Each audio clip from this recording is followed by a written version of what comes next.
اور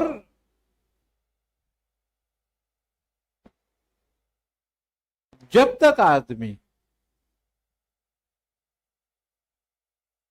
اپنے نفس کی اطاعت میں رہتا ہے، رب کی اطاعت سے نکلا رہتا ہے، کیونکہ یہ نفس کی اطاعت اسی لیے کرتا ہے کہ نفس سے محبت کرتا ہے،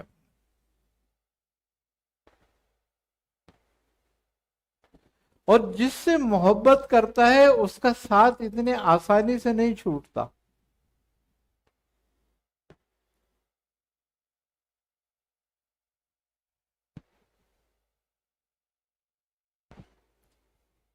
اس سے جان چھڑانے کے لیے تو وہ صفت کی ضرورت ہے جو اللہ تعالیٰ فرماتا ہے نا کہ یحبونہم کحب اللہ والذین آمنوا اشد حبا للہ۔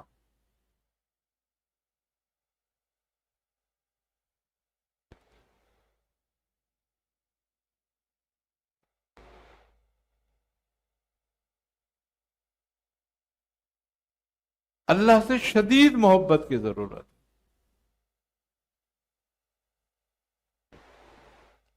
ورنہ یہ محبت ہی تمہیں رانے درگاہ کر دے گی۔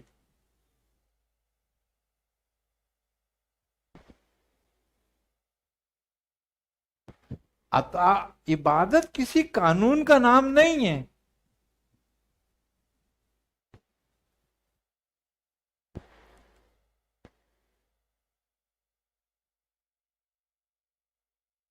عبادت تو محبت کا نام ہے۔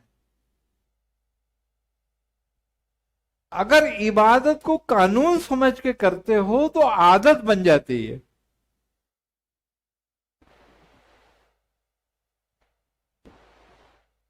اور عبادت کو محبت سے کرتے ہو تو فطرت بن جاتی ہے۔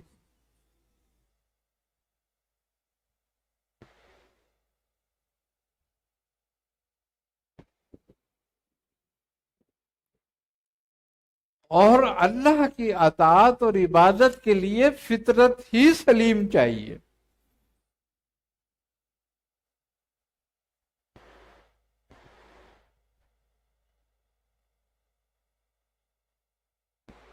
اور یہ اس وقت تک حاصل نہیں ہوتی جب تک تین چیزیں تمہاری سلامتی والی سلیم نہ ہو جائیں: ایک عقل سلیم، ایک قلب سلیم، اور ایک فطرت سلیم۔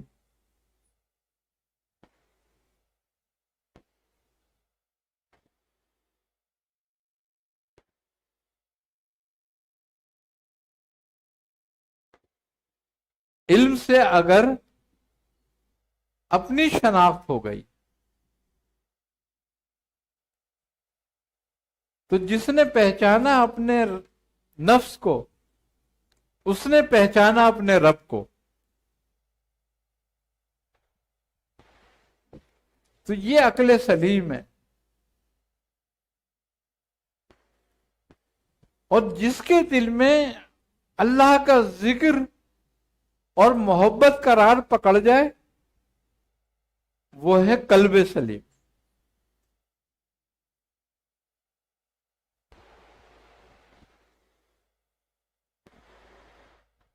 اور جو اپنی روح کی طرف متوجہ ہو جائے وہ ہے فطرت سلیم۔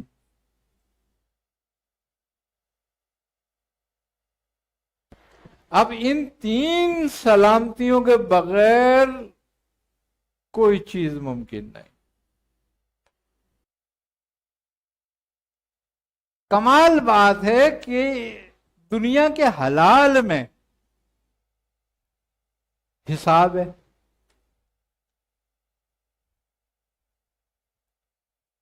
اور دنیا کے حرام میں عذاب ہے، پھنسا ہوا دونوں پہ ہی ہے۔ تو حلال کا کمایا تو حساب دینا پڑے گا، آجا بھائی تو نے کیا کیا کیا تھا، کہاں خرچ کیا تھا، اس کا حساب دے پھر چھوٹے گا۔ اور جس نے حرام کمایا ہوگا اس پہ عذاب ہوگا، اس کو تو پوچھنا حساب ہی کوئی نہیں ہے، اس کو اٹھاؤ ڈالو، بس ختم بات ہو گئی، اس کا حساب کیا۔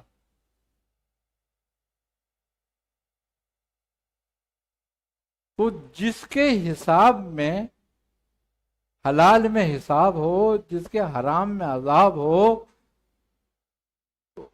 اس دنیا کا حال کیا ہوگا؟ اور اس سے محبت کرنے والوں کا انجام کیا ہوگا؟ اور اس کی محبت میں جو انہوں نے ظلم و ستم کیے ہوں گے، اس کا حساب کیا ہوگا؟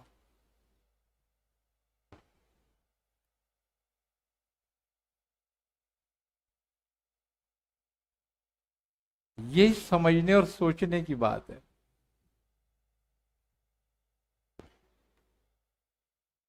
تو اسی لیے بزرگان کرام فرماتے ہیں کہ زندگی جو ہے اس کو خواہش میں مت گزار، ضرورت پہ گزار۔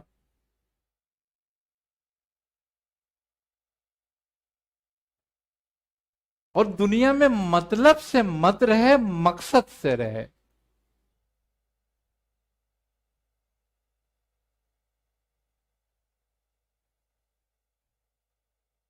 آئی نا سمجھ میں بات؟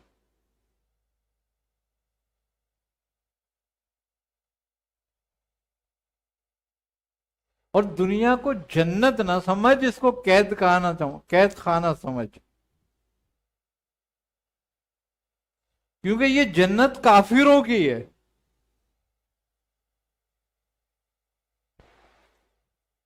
اور مومن کے لیے قید خانہ ہے۔ وہ کب اس سے آزاد ہوگا؟ قیدی کو کتنی حسرت ہوتی ہے کیسے چھوٹنے کی، اور جنتی کو جنت سے نکلنے کی خواہش ہوتی ہے؟ نہیں ہوتی۔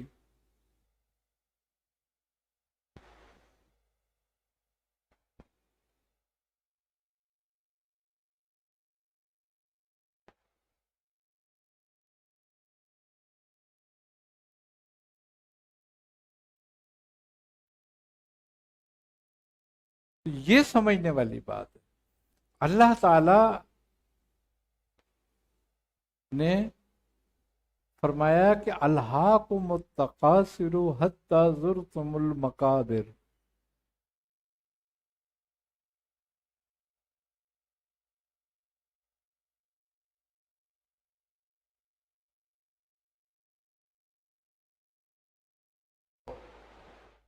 ہے نا یہ بات؟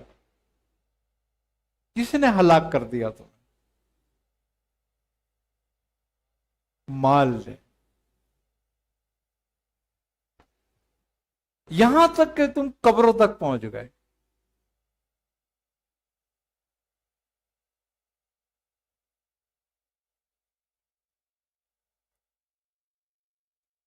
تو دنیا کی طلب جو ہے وہ اگر ضرورت رہ جائے تو بندے میں اللہ کی محبت پیدا ہو جاتی ہے، اور جس میں اللہ کی محبت پیدا ہو جاتی ہے تو دنیا مطلب کے لیے نہیں رہتی، مقصد کے لیے رہ جاتی ہے۔ کہ اس کا مقصد کیا ہوتا ہے کہ لا مقصود الا اللہ، میرا کوئی مقصد نہیں ہے، بس میرا مقصود اللہ ہے۔ حضرت مولا کائنات علی کرم اللہ وجہ سے کسی نے پوچھا کہ حضور رزق کتنے قسم کا ہے؟ تو آپ نے فرمایا کہ 360 قسمیں ہیں رزق۔ تو فرمایا رزق کی سب سے ادنا درجہ کیا ہے اور سب سے اعلیٰ درجہ کیا ہے؟ آپ نے فرمایا رزق کا سب سے ادنا درجہ وہ ہے جو تو اپنے منہ میں ڈالتا ہے، اور سب سے اعلیٰ درجہ جو ہے وہ اللہ کی معرفت ہے کہ وہ تجھے حاصل ہو جائے۔ اور مزے کی بات یہ ہے کہ ہم اس رزق کی تلاش میں ہیں جو ہمارے نصیب میں لکھا گیا۔